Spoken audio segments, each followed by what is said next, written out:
नमस्कार दोस्तों, स्वागत है आपका आज की वीडियो में। पहली खबर की बात करें तो कैट्स प्रोग्राम यानी कॉम्बैट एयर टीमिंग सिस्टम अब एक नेक्स्ट फेज में एंटर कर रहा है। तो डिसीजन लिया गया है कि तेजस MQ-1 का ट्विन सीटर वेरिएंट इस प्रोग्राम का मदरशिप बनेगा। तो यहाँ आइडिया ये है कि एक फाइटर जेट अब सिर्फ एक फ्लाइंग वेपन प्लेटफॉर्म नहीं रहेगा, वो बनेगा एक एयरबॉर्न कमांड नोड जो मल्टीपल ड्रोन्स को साइमल्टेनियसली कंट्रोल करेगा, डायरेक्ट करेगा और उन्हें कोऑर्डिनेट करेगा रियल बैटलफील्ड कंडीशन में। ये वही कॉन्सेप्ट है जो अमेरिका और चाइना दोनों अग्रेसिवली डेवलप कर रहे हैं, यानी मैन्ड अनमैन्ड टीमिंग, और इंडिया भी उस रेस में अब एंटर कर रहा है। इस पूरे सिस्टम का बैकबोन है एसिड यानी AI based cognitive intelligence and decision making system, और यही सबसे क्रिटिकल पीस है इस पजल का। सोचिए एक मॉडर्न फाइटर पायलट के बारे में, वो ऑलरेडी इंफॉर्मेशन ओवरलोड में होता है। Radar inputs, enemy threats, friendly force position, navigation, communication, weapon management, ये सब एक साथ प्रोसेस हो रहा होता है कॉकपिट में। अगर उसको ऊपर से मैनुअली मल्टीपल ड्रोन्स भी कंट्रोल करने पड़ जाएं तो वो सिस्टम मेंटली कोलैप्स हो जाएगा। तो एसिड यानी AI based cognitive intelligence and decision making system इस प्रॉब्लम को स्मार्टली सॉल्व करता है। ये रॉ बैटलफील्ड डेटा को फिल्टर करता है और एक्शनेबल इंफॉर्मेशन पायलट तक पहुंचाता है और ड्रोन्स को सेमी ऑटोनोमस मोड में ऑपरेट करने देता है, जहां पर पायलट कमांडर बन जाता है, ना कि एक ऑपरेटर। रियल बैटलफील्ड वैल्यू तब क्लियरली दिखेगी जब हाई रिस्क मिशन में ड्रोन्स को फॉरवर्ड भेजा जाएगा, रिकॉनेसेंस के लिए, इलेक्ट्रॉनिक वॉरफेयर के लिए, डिकॉय के तौर पे या इवन मिसाइल कैरियर रोल्स में, और पायलट सिर्फ डिस्टेंस से पूरा ऑपरेशन कंट्रोल करता रहेगा।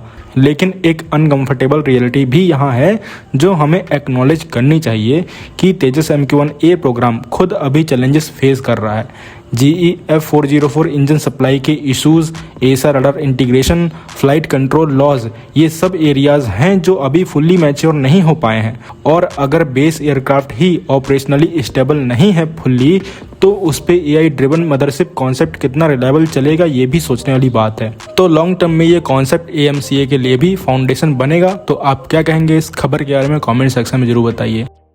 तो अब बात करते हैं एक बिल्कुल अलग लेकिन इक्वली इम्पोर्टेंट डेवलपमेंट की, जो कि है इंद्रजाल ज़ॉम्बी। तो इंद्रजाल ड्रोन डिफेंस इंडिया का ये प्रोडक्ट एक ऐसी प्रॉब्लम एड्रेस करता है जो आज के बैटलफील्ड पे रैपिडली डोमिनेंट हो रही है। वो प्रॉब्लम है cheap drone threats. Ukraine conflict ने दुनिया को ये लेसन दिया कि फ्यूचर वॉरफेयर में सबसे बड़ा डिस्ट्रप्टर्स एक्सपेंसिव फाइटर जेट्स नहीं होंगे, बल्कि $500 वाले FPV ड्रोन्स और स्वार्म अटैक्स होंगे। Traditional air defence systems missile use करते हैं जो बहुत महंगे होते हैं। जैमिंग हमेशा वर्क नहीं करता, स्पेशली जब drones jam resistance guidance system use करें।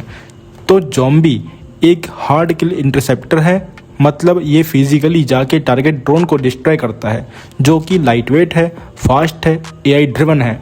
इसका sky OS system real time में थ्रेट डिटेक्ट करता है, क्लासिफाई करता है और इंटरसेप्ट पाथ कैलकुलेट करता है बिना ह्यूमन रिएक्शन टाइम वेस्ट किए। लेकिन सबसे इंटरेस्टिंग फीचर है इसका swarm leader targeting approach. Modern drone swarms एक कमांड ड्रोन से कंट्रोल होते हैं, यानी एक लीडर जो पूरे स्वार्म को डायरेक्ट करता है।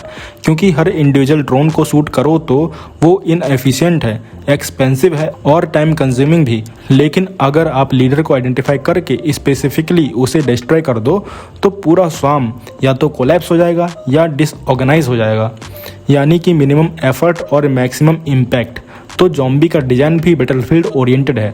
Carbon fibre structure extreme temperature handle कर सकते हैं, मॉड्यूलर पेलोड डिफरेंट मिशन के लिए कॉन्फ़िगरेबल है और vision based tracking GPS denied environment में भी काम करता है, जो कि इलेक्ट्रॉनिक वॉरफेयर हैवी बैटलफील्ड पे क्रिटिकल फीचर है। लेकिन ये एक शॉर्ट रेंज टेक्टिकल सिस्टम है। लार्ज स्केल स्वार्म अटैक के अगेंस्ट अकेला ज़ॉम्बी सफिशिएंट नहीं रहेगा।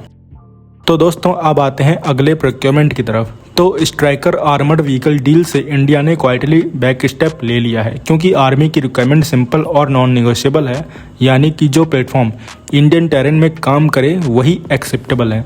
स्ट्राइकर के केस में दो स्पेसिफिक इशूज आए थे। पहला इशू एम्फीबियस कैपेबिलिटी का अब्सेंस, यानी कि इंडिया के बैटलफील्ड एनवायरनमेंट में रिवर्स और कैनल्स कॉमन इश्यूज हैं, स्पेशली ईस्टर्न सेक्टर में।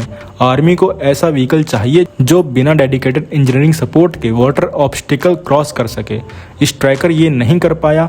WHAP यानी व्हील्ड आर्मर्ड प्लेटफॉर्म जो इंडिया का इंडिजिनस सॉल्यूशन है, स्पेसिफिकली इंडियन कंडीशन के लिए डिजाइन किया गया है और amphibious capability naturally built in है। और दूसरा इशू इसका ईस्टर्न लद्दाख ट्रायल में बहुत कुछ एक्सपोज हुआ, यानी कि हाई आल्टीट्यूड एनवायरनमेंट में जहां ऑक्सीजन लेवल लो होते हैं स्ट्राइकर का 350 horse power engine expected mobility deliver नहीं कर पाया।